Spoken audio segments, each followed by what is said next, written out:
Ya, pemirsa, di sini saya akan mengobati burung kenari yang serak akan tolak angin.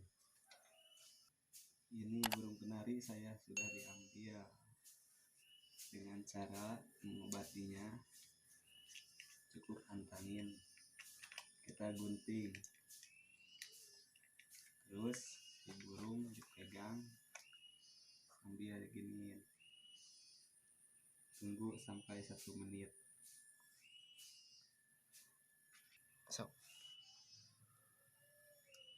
Kalau sudah 1 menit, kita lihat lendirnya akan keluar dari mulut.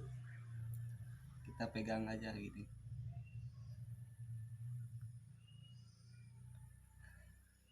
Tuh, itu lendirnya keluar. Ini yang di ujung kuku saya. Lendir berwarna putih.